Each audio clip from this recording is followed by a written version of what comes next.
Bueno, vamos ahora con otro lenguaje orientado a objetos, Java. Sí, Java es probablemente uno de los lenguajes orientados a objetos más conocidos. Hasta hace relativamente pocos años Java era el lenguaje más usado en la industria. Hoy posiblemente hay más variedad de lenguajes, pero sin dudas sigue siendo uno de los lenguajes más usados. Y seguro que van a escuchar muchas críticas sobre Java, pero si hay algo que no se puede negar es que tiene muchas propiedades interesantes, sobre todo por el momento histórico en el que surgió. Así que, bueno, vamos a ver qué tiene de bueno y qué tiene de no tan bueno, ¿sí? Empezamos con un poco de perspectiva histórica y luego vamos a ir entrando a las diferentes características del lenguaje. ¡Vamos! Eh, Java lo crearon entre varias personas en Sun en 5 años, una gran diferencia con JavaScript, que fue creado en 10 días por una sola persona. Sí, eso me parece que es interesante tenerlo en cuenta a la hora de criticar JavaScript.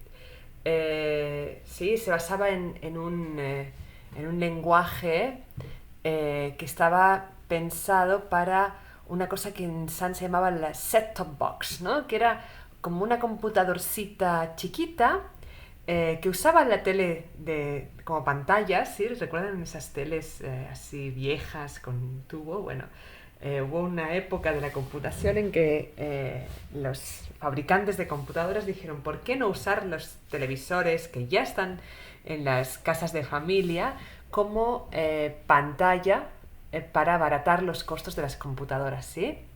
Esto se hizo para algunas computadoras más orientadas a gaming y también para este dispositivo que había creado Oak, ¿no? Que había creado Sun, que se llamaba Oak, ¿sí? Y entonces pensaron en hacer un lenguaje específico para ese entorno y ese entorno tenía unas características muy específicas, ¿no? Como que iba a ser trabajado principalmente por programadores no expertos, ¿sí?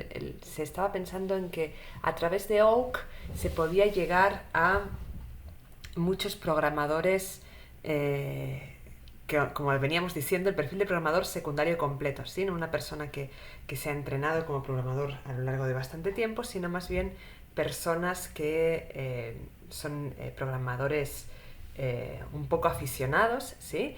Y además se estaba pensando en máquinas no con muchos recursos, ¿sí? No mainframes muy poderosos, pero que sí iban a estar usando la red, ¿sí? El Internet que ya existía en ese momento y se estaba convirtiendo en una realidad cada vez más presente, la red como parte de el entorno de los programas, ¿sí? Entonces los programas empezaron a pensarse como parte en local y parte remota, ¿sí? Y eso es muy importante para varias de las características que luego que se desarrollan en Java, ¿sí? De las decisiones de diseño, ¿sí? Bien, los objetivos de diseño de Java entonces son, en primer lugar, portabilidad. Y eso tiene mucho que ver con el compilador de Java, ¿sí? Que lo vamos a ver hacia el final de este bloque sobre Java. Eh, para facilitar la portabilidad se crea lo que se llama la Java Virtual Machine, que es como un paso intermedio entre el lenguaje de compilación y el lenguaje de máquina, ¿sí? Que facilita convertir a muy diferentes arquitecturas, ¿no? Eso facilitó que Java fuera muy fácil de portar a diferentes arquitecturas como PC, Unix, Mac. Y eso tenía que ver con esta orientación a la Internet, ¿sí? Se quería una cosa que funcionara en entornos muy variables y que estuvieran más allá del control de la gente que efectivamente estaba desarrollando el lenguaje, ¿sí?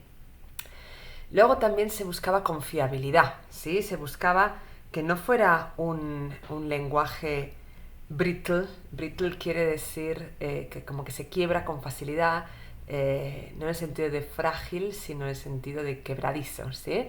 Que fuera un lenguaje robusto, que pudiera recuperarse fácilmente de errores que iban a venir sí o sí por este entorno tan diverso, ¿no? Donde los programas ya se pensaban como colaborativos entre una parte local y varias partes remotas, ¿sí? Eso siempre, cuando estamos integrando diferentes fuentes de software a a una, a un programa, tenemos problemas de interoperabilidad, ¿sí? Sucede que no podemos garantizar que la salida o no con tanta facilidad.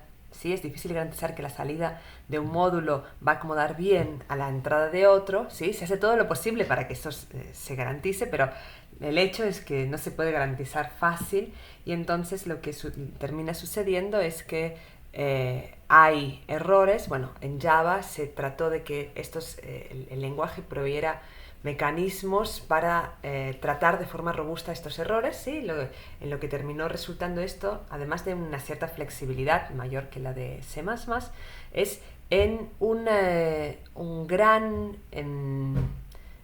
conjunto de excepciones ya construidas dentro del lenguaje que dan mensajes de error y permiten tratar los errores más frecuentes, ¿sí? Excepciones que no tenemos que declarar, sino que ya están declaradas con detalle dentro del lenguaje. Entonces cuando se produce un error de un cierto tipo, se levanta una excepción informativa que nos dice qué tipo de error y otros datos que pueden resultar interesantes sin que el programador haya tenido que programar eso, ¿sí? También uno de los objetivos de diseño era garantizar la seguridad de los programas. Para eso se hizo desde varios frentes, como vamos a ver más hacia el final de este bloque, ¿sí? ¿Por qué? Porque se trataba de incorporar software que iba a estar desarrollado por diferentes personas, las cuales, o sea, ya no estamos hablando solamente de un software desarrollado dentro de un mismo entorno controlado, una misma empresa, una misma, una misma empresa o un mismo, como diríamos, una misma persona, ¿sí? Sino que vamos a estar incorporando software que ha desarrollado otra gente que a lo mejor no conocemos, ¿sí? Y para evitar errores que bien pueden venir de poca experiencia en programación, o bien o bien comportamientos netamente maliciosos, lo que se hace es implementar varias formas de controlar seguridad, ¿sí? También se buscó que fuera un lenguaje simple, pero más simple que C++, que es siempre la referencia que se tiene como cosas que no hay que hacer, ¿sí? Se corta mucho de la complejidad de C++, que se consideraba como demasiado para expertos o demasiado compleja, ¿sí? Pero se mantiene una cierta sintaxis semejante a C++ para que resultara, o a la familia de C, para que resultara familiar a la gente que tenía algún conocimiento de programación, ¿sí? Y finalmente, la eficiencia también es importante en Java, aunque no tan importante como en los lenguajes de la familia de C. Igual Java sigue siendo un lenguaje de bastante bajo nivel y es mucho más eficiente que lenguajes de más alto nivel, como por ejemplo Python. Bueno, estos eran los objetivos de diseño de Java, ¿sí? Esto impactó en decisiones de diseño generales del lenguaje, ¿sí? La simplicidad hizo que para que todo fuera comprensible para programadores poco expertos, casi todo es un objeto, ¿sí? Se eliminan muchas de las complejidades de C++ que tienen que ver con la eficiencia, ¿sí? Por lo tanto, casi todo es un objeto. Solamente se deja como no objetos algunos tipos básicos, ahí sí por cuestiones de eficiencia, si los enteros no son objetos, por ejemplo. Los objetos siempre están en el heap, porque eso facilita mucho la gestión, ¿sí? Y tienen el hecho de que estén en el heap hace que el manejo de memoria se haga a través de garbage collection, ¿sí? Y no de forma manual como en la familia de C, ¿sí? No hay funciones, ni herencia múltiple, ni goto, ni sobrecarga de operadores, ¿sí? Recuerden que uno de los problemas que habíamos mencionado en C++ era que había muchas formas de ejecutar, de ejecutar un determinado código, por ejemplo la sobrecarga, ¿sí? Bueno, en Java no hay sobrecarga, ¿sí? Hay también pocos casts, pocos casteos, ¿sí? Aquí habíamos visto que en C++ había bastantes casteos, ¿sí? Entonces uno no sabía bien que cuando se creaba un operador sobrecargado, no se sabía bien qué implementación se iba a usar, porque a lo mejor sucedía que se hacía un casteo y se usaba una implementación, o no se hacía un casteo y se usaba otra implementación, ¿sí? Bueno, con lo que respecta a la portabilidad, el intérprete de bytecode está en muchas plataformas y eso lo vamos a ver en la parte más de arquitectura del lenguaje, ¿sí? Y por lo que respecta a confiabilidad y seguridad, tenemos la recolección de basura que ya hemos mencionado se hace de forma automática, con lo cual no hay acceso manual a la memoria, y ahí se elimina una de las principales brechas de seguridad de los lenguajes de bajo nivel, ¿sí? Que es que uno pueda manipular explícitamente la memoria. En Java eso no se puede hacer porque hay recolección de basura automática, ¿sí? Manejo automático de la memoria, por lo tanto no hay posibilidades de uso malintencionado o uso erróneo de la memoria, ¿sí? Por otro lado, tenemos mucha seguridad en tipos también, la otra gran área de inseguridad en los lenguajes de programación, después del acceso a la memoria, son los tipos, ¿sí? Que nosotros pasemos un valor que está fuera del tipo que esperado por una función. Eso en Java se controla mucho porque el código es fuertemente tipado, ¿sí? Y también hay tipado en ejecución. Entonces, con eso además de los mecanismos de seguridad que se implementan en la arquitectura de Java, el lenguaje mismo incorpora estos mecanismos de seguridad. Bien, he estado hablando de el sistema de Java. Esto que recién hablamos en propiedades del lenguaje, pero el sistema Java no es solamente el lenguaje de programación Java, sino que también tiene un compilador y un sistema de ejecución que son muy importantes, que tiene que ver con esta decisión que se tomó de facilitar su portabilidad a diferentes arquitecturas haciendo algo intermedio, que es la Java Virtual Machine, ¿sí? La Java Virtual Machine, que sería esto de acá, JVM, ¿sí? Es la máquina virtual de Java que hace un paso intermedio de representación de los programas, ¿sí? Cuando alguien crea un programa en Java, lo compila, y lo compila no a un código de máquina, sino a un código de máquina virtual de Java, ¿sí? Por ejemplo, si yo estoy ejecutando en una AMD64, cuando yo compilo, no compilo a AMD64, sino que compilo a bytecode, ¿sí? El bytecode es un